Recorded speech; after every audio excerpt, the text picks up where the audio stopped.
Under the hood of the Chevrolet Volt, you can see that we've got clearly marked orange cabling. And the orange cabling is an industry standard that indicates high voltage. High voltage is defined as anything above 60 volts direct current, DC. Also under the hood of the Volt, we've got an internal combustion engine. It's 1.4 liter.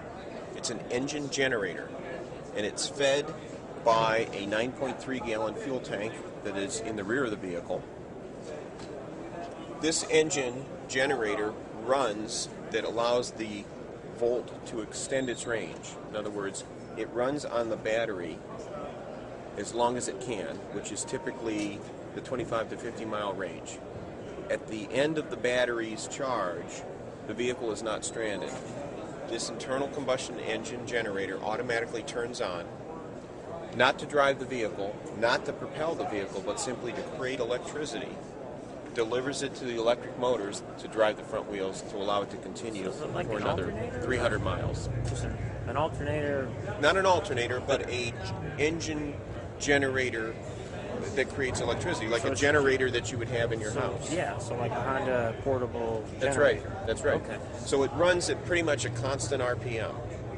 Because it's not propelling the vehicle, there's not hooked to a transmission, there's no shifting going on.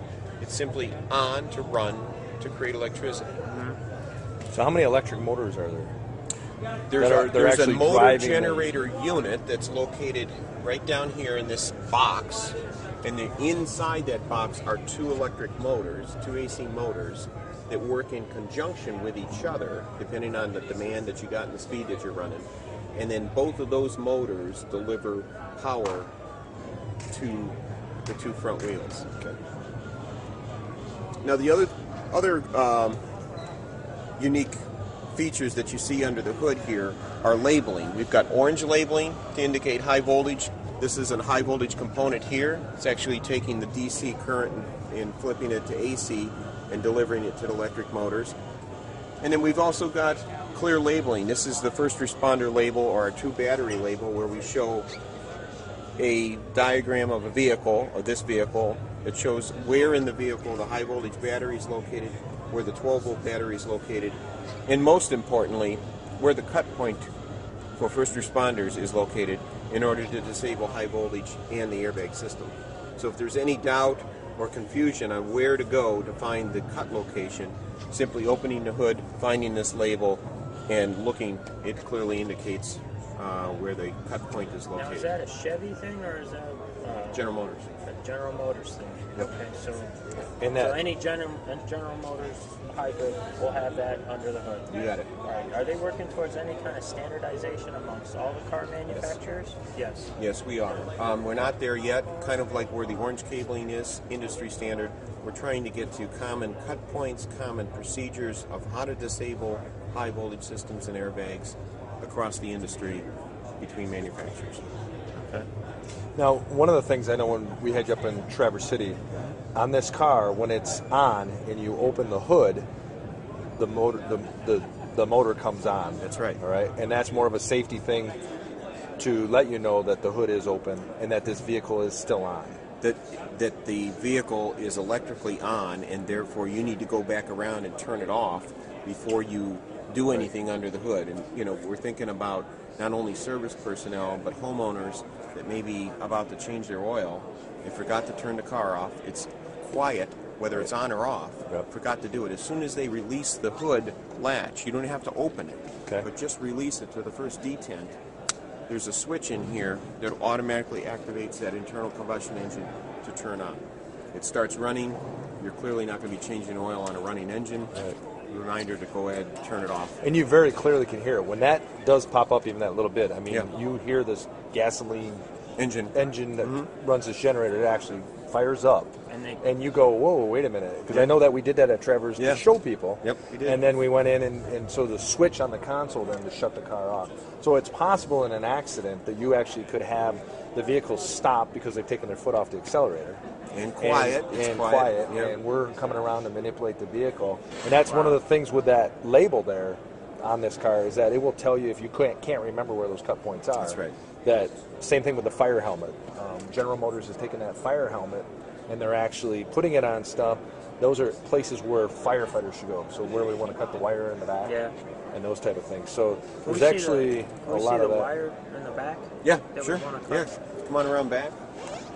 If you follow the instructions on that label, which says, come on back to the rear of the car. These guys just found it already. It's behind a piece of trim here. Sorry, guys.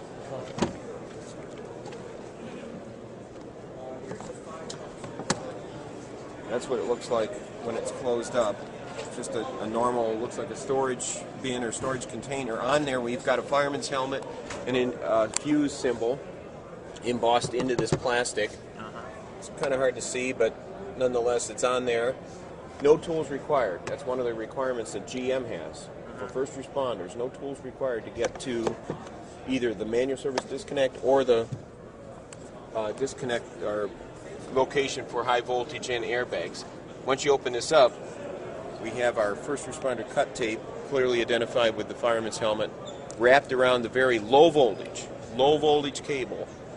This is 12 volt that we want you to chunk out, double cut on each side, take a piece out, and this kills the airbag system and the high voltage system because this is a feed for the 12 volt system.